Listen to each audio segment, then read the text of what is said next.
Fox 35 Storm Team meteorologist Brooks Garner joins us right now. Yeah, the weather here, Brooks, is absolutely perfect, but you're keeping a very close eye on Hurricane Lee right now. Exactly. This was just upgraded from a tropical storm, and it's expected to be probably the strongest hurricane of the season. It's out in the Atlantic. Thankfully, it doesn't look like it's making a beeline for our area, although it currently is traveling in the general direction of Florida. It looks like it's going to curve before it gets here. Winds of 75 miles per hour. It's currently moving west-northwest at a pace of 14 miles per hour, and it's forecast to rapidly intensify, becoming a major hurricane by Friday afternoon. From there, it tracks north of the Leeward Islands, north of Puerto Rico, achieving at least Category 4 status with winds of 145 miles per hour, but there is a potential that it becomes a Cat 5. So obviously, considering its position relative to our position, this is raising eyebrows, as it should. We always need to have our guard up in case the forecast changes.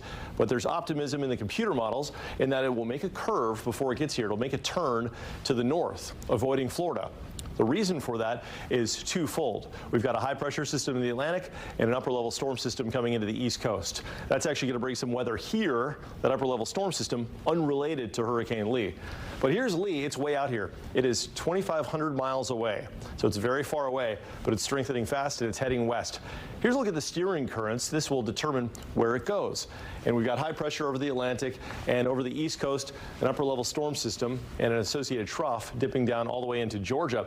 This is a system that will bring us a higher rain chance come Friday as the first stage of this pattern shift heads our way with the trough in the east. But ultimately, it's going to pick up this system and move it northward. So it'll probably get about 600 to 700 miles away from Florida before it makes that turn. So in other words, as it starts approaching, it's going to be a little bit nerve-wracking to see what appears to be a perfectly concentric buzzsaw-like major hurricane just a few hundred miles or maybe 400 or 500, 600 miles offshore. That isn't turning yet. So we got to watch this because, you know, if you look back at hurricane history, there have been a couple of storms. Florence in 2018, Irma in 2017.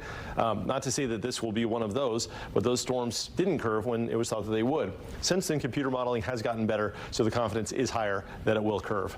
That said, here's our Fox model, exclusive to Fox 35, taking us into Sunday, and it also paints a picture of a very well-organized hurricane, almost like a buzzsaw.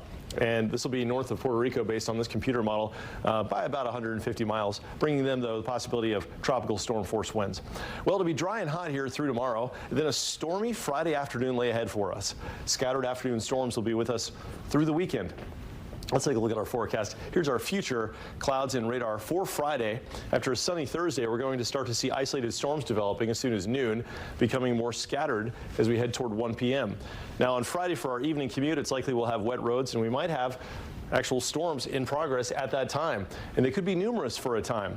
So what's driving this weather? Well, we've got an upper level low coming out of Georgia that's going to set up over North Florida, producing a cold pocket of air aloft that allows air to rise very quickly. So in the 7-day forecast, I've upped our rain chances to 70% for Friday. A high of 95 for tomorrow, 92 on Friday, and then temperatures holding around 92 for the progression of the 7-day forecast through the balance, and about a 20 to 30% chance of rain by this time next week. So John and Luann, we're going to watch that hurricane very carefully for any changes, but at this point, it does look like it will curve away before coming too close to Florida. That's great news.